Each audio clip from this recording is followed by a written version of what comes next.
વિદ્યાર્થી મિત્રો, ગયા લેક્ચરમાં આપણે સ્વાધ્યાયના તો એક્ઝામ્પલ જોઈ ગયા અને રેખાના તો રેખાનું સમીકરણ કેવી રીતે મેળવી શકાય, રેખાનું બૈજિક નિરૂપણ કેવી રીતે મેળવી શકાય તો એનો અર્થ જોઈ ગયા. એટલે કે તો રેખા પરનું કોઈ ચલબિંદુ XY આપણે ધારી લઈએ અને રેખા પરના બિંદુઓ માટે આ બિંદુ PXY એ રેખા પરનું બિંદુ ક્યારે થઈ શકે એ માટેની કોઈ શરત આપણે જાણતા હોય તો એ શરતનું સમાધાન થાય ત્યારે તો એક્સ અને વાય તો યામ વચ્ચેનો આપણને સંબંધ મળે, જેને આપણે તો રેખાનું કાર્તેજીય સમીકરણ કહીએ કે કાર્તેજીય યામો વચ્ચે સંબંધ તો દર્શાવતું સમીકરણ. આમ તો રેખાના વિવિધ સ્વરૂપના સમીકરણ તો એ રીતે આપણે મેળવી શકીએ. તો એમાં આપણે તો બે સમીકરણ જોઈ ગયા કે રેખાનું શિરોલંબ રેખા અને સમક્ષિતિજ રેખાનું સમીકરણ. તો આપેલી સમક્ષિતિજ રેખા એ એક્સ અક્ષથી કેટલા અંતરે દૂર અને એક્સ અક્ષથી કઈ તરફ તો રહેલી, એક્સ અક્ષથી ઉપરની તરફ હોય તો જેટલા અંતરે દૂર હોય એટલે કે એ અંતરે દૂર હોય તો એનું સમીકરણ y = a થાય.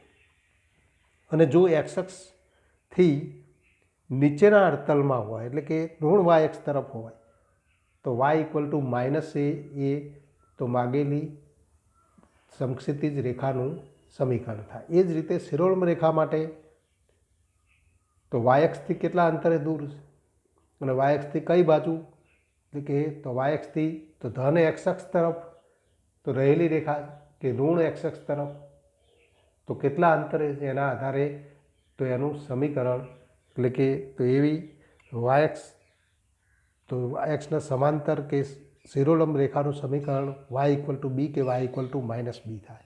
હવે તો ઉદાહરણના દાખલાઓ જોઈએ. ઉદાહરણ તો 6.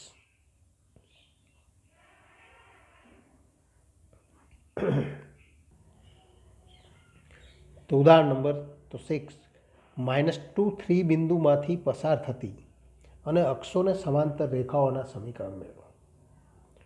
તો એના માટે ભૌમિતિક આકૃતિનો ઉપયોગ કરો અને ગણતરી કરો કે તો આપણે તો આ એક્સ અક્ષ લઈએ,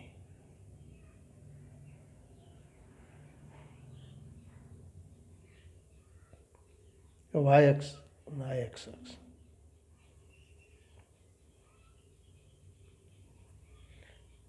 યોગ્ય સ્કેલ માપ લઈએ, આ 1 લઈએ, આ 2 3 -1 -2 -3 1 2 3 -1 -2 -3 તો 1 2 3 0 -1 -2 -3 1 2 3 -1 -2 -3 તો -2 3 તો -2 3 બિંદુ આ આપણને મળે. તો એમાંથી પસાર થતી તો આ -2 3 બિંદુ તો એમાંથી પસાર થતી અક્ષોને સમાંતર એટલે કે એક્સ અક્ષના સમાંતર રેખા તો આ રેખા થાય અને વાય અક્ષના સમાંતર રેખા તો આ રેખા થશે.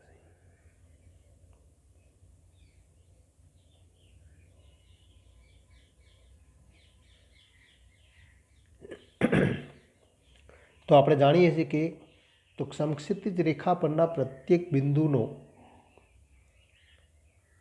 વાય યામ સમાન હોય અને માટે તો એ રેખા પરનો એક બિંદુ -2 3 આપણે જાણીએ છીએ કારણ કે માગેલી રેખા -2 3 માંથી પસાર થાય છે, માટે આનું સમીકરણ y = 3 થાય.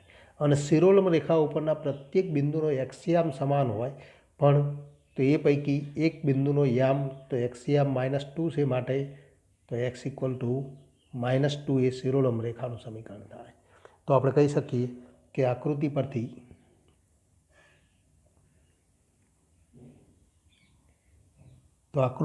આપણે કહી શકીએ કે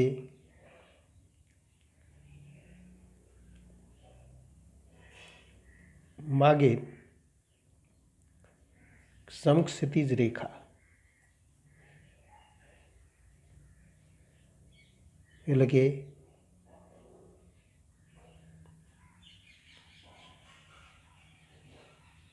એક્સ અક્ષને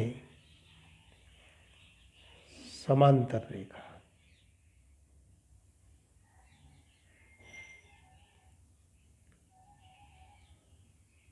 કે જે -2 3 બિંદુમાંથી પસાર થાય.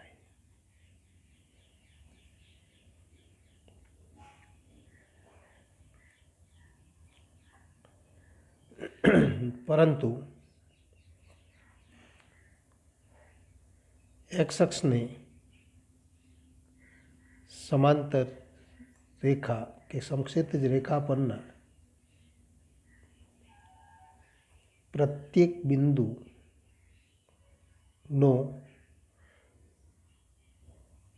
વાયયામ સમાન અને અચળ હોય તો સમાન થાય. અને માટે તેથી તો માગેલ રેખાનો અથવા તેથી એક્સ અક્ષને સમાંતર રેખાનું સમીકરણ તો એક્સ અક્ષને સમાંતર રેખાનું સમીકરણ y = -2 મળે. કારણ કે રેખાઓ પરનું એક બિંદુ જાણીએ છીએ જેનો એક્સ તો વાય યામ તો 3 માટે y = 3 મળે. અહીંયા તો -2 નહીં પણ y = 3 મળે. તો માગેલ સમક્ષિતિજ રેખાનું સમીકરણ કે એક્સ અક્ષને સમાંતર રેખાનું સમીકરણ આ મળે. તથા તો વાય અક્ષને સમાંતર રેખાનું સમીકરણ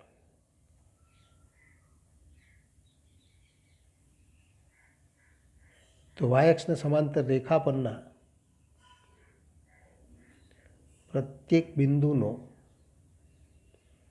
એક્સયામ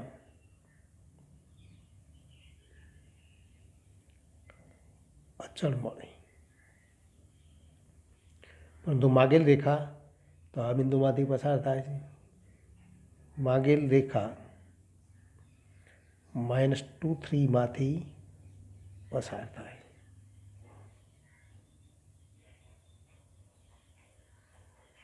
તેથી તો એક્સ અક્ષને સમાંતર અહીંયા આપણે લખી શકીએ કે તો વાય અક્ષને સમાંતર રેખા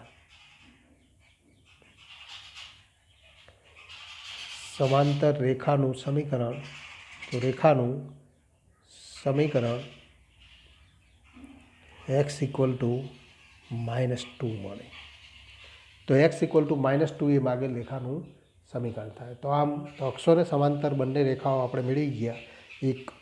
એક રેખાનું સમીકરણ y = 3 અને બીજું તો x = -2. તો માટે આપણે કહી શકીએ કે -2 3 માંથી પસાર થતી અક્ષોને સમાંતર રેખાઓના સમીકરણ તો y = 3 અને x = -2. આમ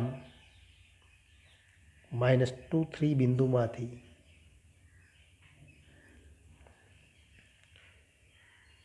પસાર થતી અક્ષોને સમાંતર રેખાઓ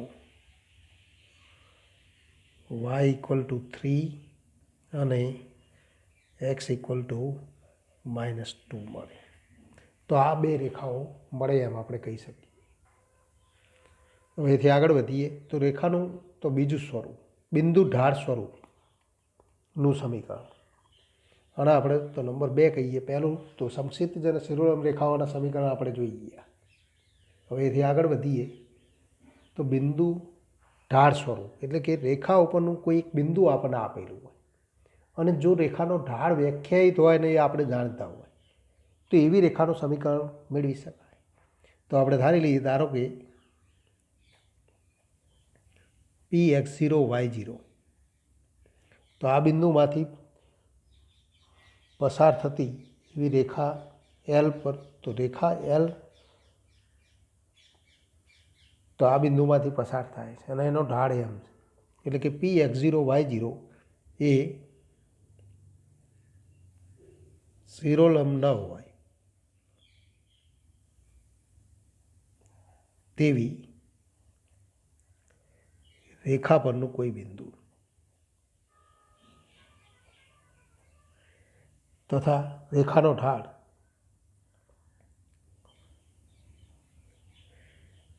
તે રેખાનો ઢાળ એમ આપેલું.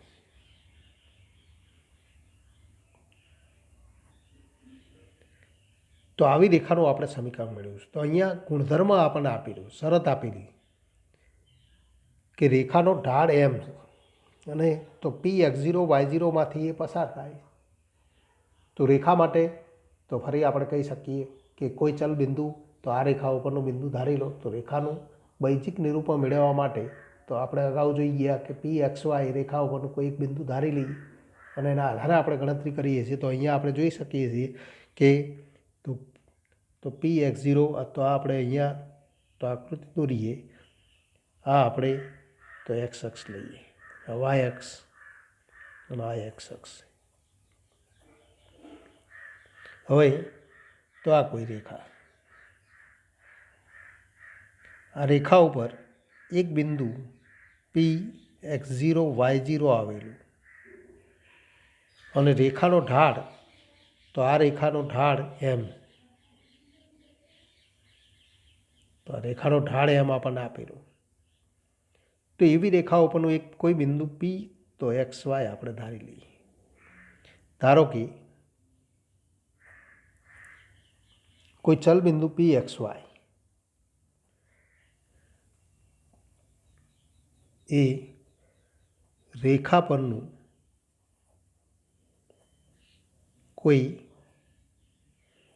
બિંદુ, તો રેખા પરનું કોઈ બિંદુ, તો માટે તો ઢાળની વ્યાખ્યાથી આપણે કહી શકીએ કે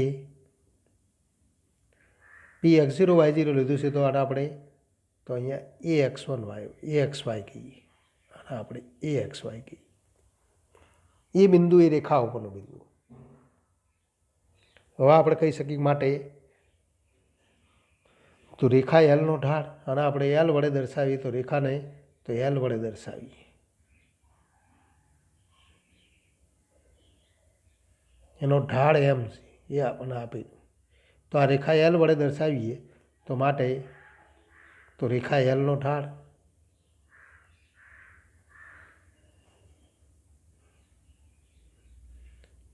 એમ ઇક્વલ ટુ તો રેખા ઉપરના બે બિંદુઓ જાણીએ છીએ માટે y-y0, તો y-y0 અપોન એક્સિયામનો તફાવત તો એ જ ક્રમમાં તો x-x0 અને માટે આપણે કહી શકીએ કે y-y0 અને equal two m into x-x0. તો આમ આપણને તો એક પરિણામ મળે. આમ તો કહી શકીએ કે તો આ માગેલું સમીકરણ થાય. તથા આપણે કહી શકીએ કે તથા અહીંયા આપણે તો AXY રેખા પરનું કોઈ બિંદુ Pથી ભિન્ન હોય ત્યારે જ આપણે તો આ બે બિંદુનો ઉપયોગ કરીને આપણે ગણતરી કરી શકીએ. પણ જો એ P બરાબર હોય તો આપણે કહી શકીએ તથા P(x0, y0) એ તો ઉપરના સમીકરણનું સમાધાન કરે.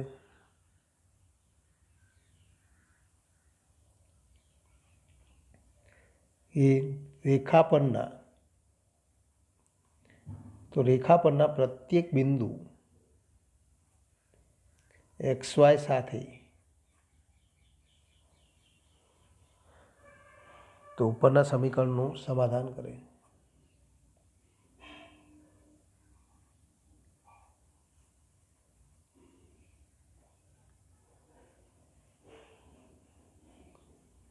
માટે આપણે કહી શકીએ કે રેખાનું સમીકરણ તો આ થાય. તથા અન્ય કોઈ બિંદુ તો આનું સમીકરણનું સમાધાન કરતું નથી. માટે રેખા એલનું સમીકરણ તો y-y0 અને equal two m into x-x0 છે એમ આપણે કહી શકીએ. એથી વિરુદ્ધ સ્વરૂપે તો તથા એથી વિરુદ્ધ સ્વરૂપે તો એથી વિરુદ્ધ સ્વરૂપે પણ આપણે કહી શકીએ કે જો પી એક્સ વાય એ વાય માઇનસ વાય ઝીરો અને equal to M into X minus X ઝીરોનું સમાધાન કરે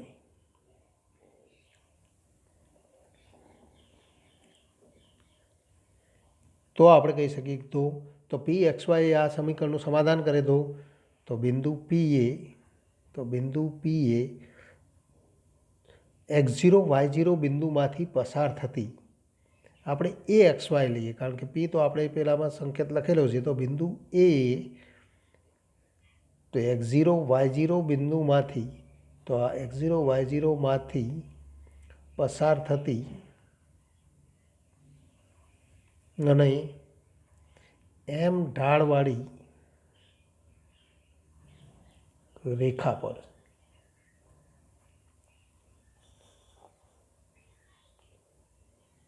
આમ તો તેથી આપણે કહી શકીએ કે તો P x zero Y zero તો આ બિંદુમાંથી પસાર થતી અને એમ ઢાળ હોય તેવી રેખાનું વ્યાપક સમીકરણ વાય માઇનસ વાય ઝીરો અને equal to M into X minus X zero મળે.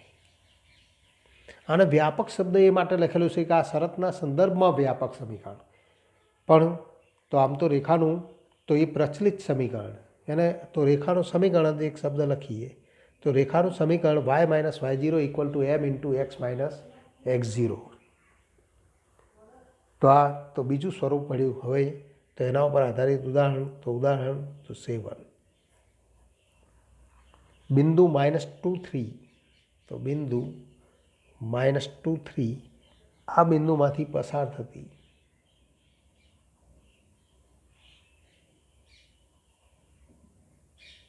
અને તો ઢાળ -4 હોય તો ઢાળ -4 હોય તેવી રેખાનું સમીકરણ શોધો.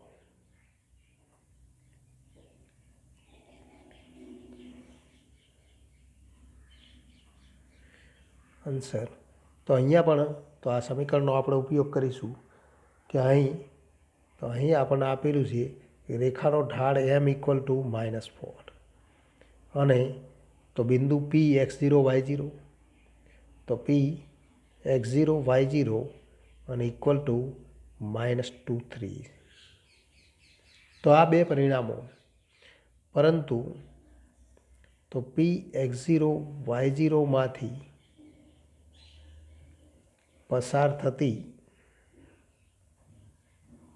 અને એમ ઢાળ વાળી રેખાનું સમીકરણ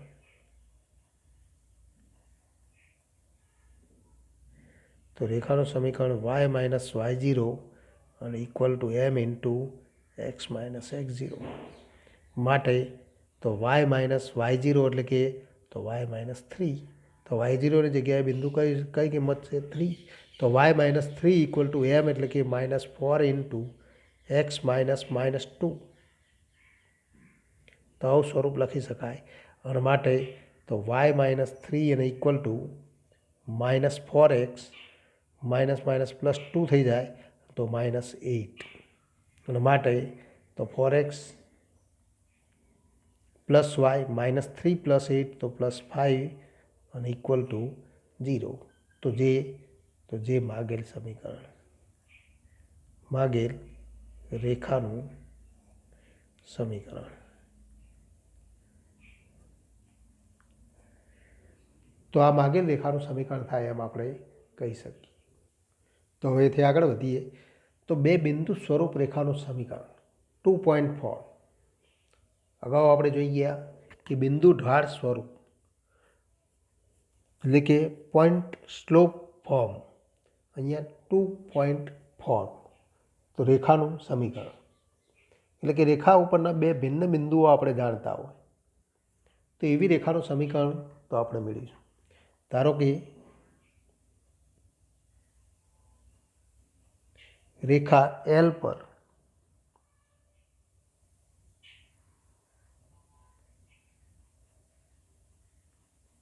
એલ એ બે બિંદુઓ P1, તો એલ એ બિંદુઓ P1 x1 y1 અને P2 અને P2 x2 y2 આ બે બિંદુઓમાંથી પસાર થાય.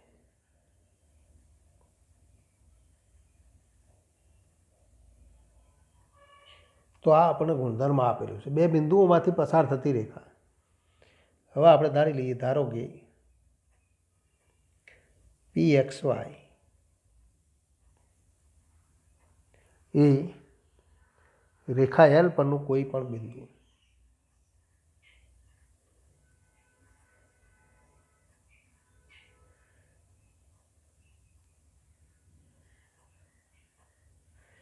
અહીંયા આપણે આકૃતિ દોરીએ.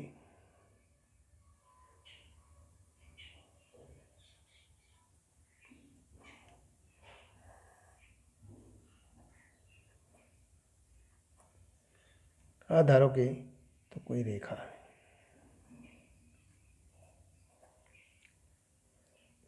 તો P1 અને P2, તો P1 P2 અને PXY,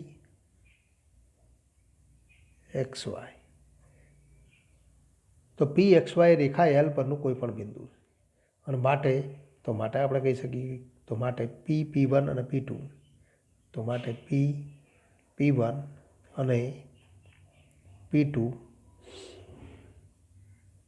સમરેખ. તો આ ત્રણ બિંદુઓ સમરેખ છે માટે તો રેખા P1 નું ઢાળ ઇક્વલ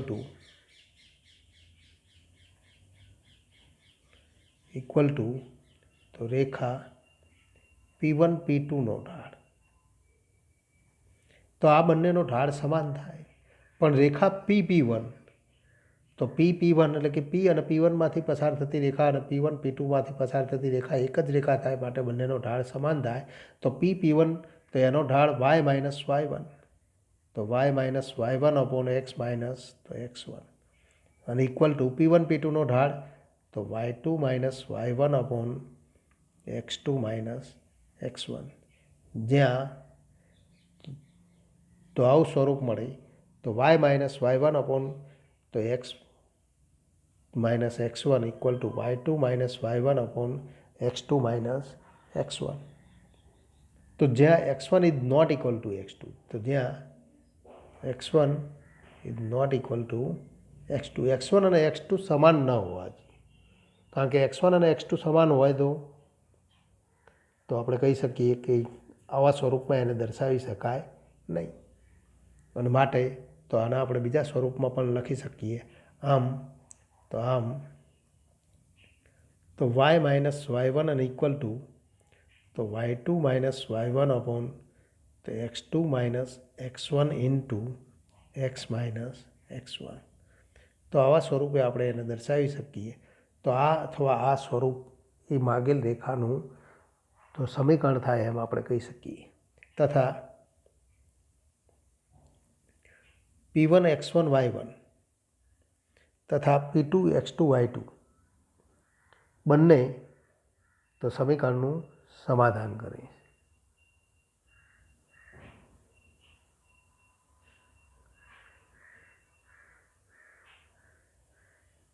તો તથા P1 x1 y1 પણ સમીકરણનું સમાધાન કરે.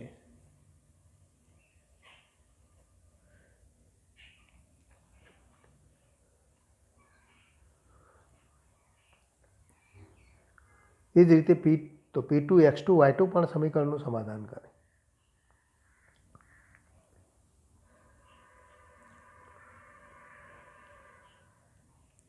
તથા એથી વિરુદ્ધ સ્વરૂપે તથા સમતલનું કોઈ પણ બિંદુ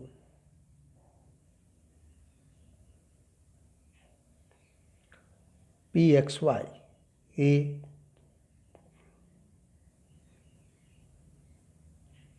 અથવા PX0Y0 એ સમીકરણનું સમાધાન કરે. અહીંયા સમીકરણ એટલે કે આપણે જે દર્શાવેલું છે સમીકરણ એના આપણે તો નંબર 1 કહીએ, આ અથવા આ, તો એના આપણે નંબર 1 કહીએ. તો અહીંયા આપણે લખી શકીએ એક સમીકરણ 1નું, તો સમીકરણ 1નું સમાધાન કરે. તો અહીંયા આપણે ખાસ ધ્યાનમાં રાખીશું. અહીંયા પણ લખી શકીએ કે સમીકરણ 1નું સમાધાન કરે તો તે તો P1 P2 રેખા ઉપર હોય અથવા તો તે તો આપેલ રેખા પર છે એટલે કે તો આપેલ રેખા પરનું બિંદુ થાય. એનો અર્થ કે જો કોઈ બિંદુ PXY એ આ સમીકરણનું સમાધાન કરે તો રેખા ઉપર હોય, અને રેખા ઉપર હોય તો સમીકરણનું સમાધાન કરે. અને માટે જ આપણે કહી શકીએ કે માટે તો P1 X1 Y1 તો P1 X1 Y1 અને P2 X2 Y2 આ બે બિંદુમાંથી પસાર થતી રેખાનું સમીકરણ, તો રેખાનું સમીકરણ y માઇનસ y1 તો y minus y1 upon x minus x1 અને equal two y2 minus y1 upon x2 minus x1 થાય મળે. તો આમ બે ભિન્ન બિંદુમાંથી પસાર થતી રેખાનું આ તો સ્વરૂપ મળે. તો આ બીજું સમીકરણ આપણે યાદ રાખીશું. 2 પોઈન્ટ ફોર્મ અથવા બે બિંદુ સ્વરૂપ રેખાનું સમીકરણ y minus y1 upon y2 minus y1. અહીંયા આપણે તો આ સ્વરૂપે પણ લખી શકીએ y minus y1 upon y2 minus y1 equal to x minus x1 upon x2 minus x1. તો આ સ્વરૂપમાં અથવા આપણે તો આ સ્વરૂપે પણ યાદ રાખી શકીએ y minus y1 upon y2 minus y1 equal to x minus તો અથવા જેને આપણે આ સ્વરૂપે પણ લખી શકીએ y minus y1 upon y2 minus y1 અને equal two x minus x1 upon x2 minus x1 તો મળે. તો આ અથવા આ બેમાંથી એક સ્વરૂપ આપણે યાદ રાખીશું. તો હવેથી આગળ વધીએ. ઉદાહરણ નંબર 8. બિંદુઓ 1 માઇનસ 1 અને 3 5માંથી પસાર થતી રેખાનું સમીકરણ. તો અહીં આપણે કહી શકીએ કે અહીં x1 y1 એટલે કે P1 જેને આપણે P1 વડે દર્શાવેલું હતું તો ઇક્વલ ટુ 1 માઇનસ 1 અને તો P2 x2 y2 P2ના યામ x2 y2 એટલે કે તો અહીંયા 3 5 આપણને આપેલા. તો P1 અને P2 આ બિંદુઓ છે, પરંતુ તો રેખા P1 P2 નું સમીકરણ તો એ આપણે જાણીએ છીએ. P1 P2નું સમીકરણ કયું થાય? તો P1 P2નું સમીકરણ y minus y1 upon y2 minus y1 અને equal two x minus x1 upon x2 minus x1. તો આ સ્વરૂપે આપણે દર્શાવી શકીએ. અહીંયા આપણે તો લખીએ ત્યારે y2 is not equal to y1 પણ લખવું પડે, પણ અહીંયા એ જરૂર નથી. એટલે કે આપણે તો આવું સ્વરૂપ એને બદલે y minus y1 upon x minus x1 એ સૂત્રનો ઉપયોગ કરીએ તો કોઈ વાંધો નથી. તો y minus y1 upon x minus x1 equal to y2 minus y1 upon x2 minus x1. તો એ સ્વરૂપનો આપણે ઉપયોગ કરીશું. માટે તો આ સ્વરૂપ નથી આપણે ગણતરી કરીએ છીએ, પણ તો આપણે તો એ સૂત્રનો ઉપયોગ કરીએ તો પણ કોઈ વાંધો નથી. માટે આપણે લખી શકીએ y માઇનસ y1 તો y માઇનસ તો y1 એટલે કે minus 1 upon y2 minus y1। અહીંયા આપણે બે સમીકરણ લખી શકીએ, અથવા y minus y1 upon x minus x1 અને equal two y2 minus y1 upon x2 minus x1।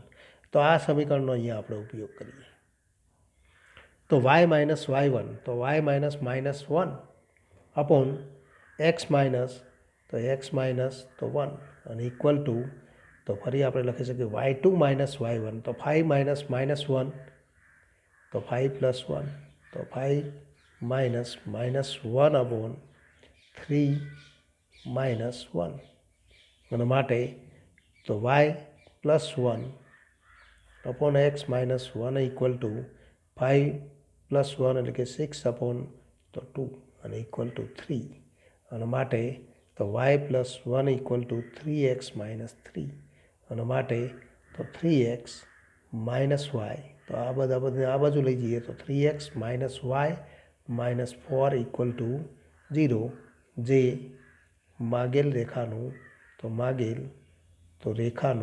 સમીકરણ તો આ માગેલ રેખાનું સમીકરણ છે એમ આપણે કહી શકીએ।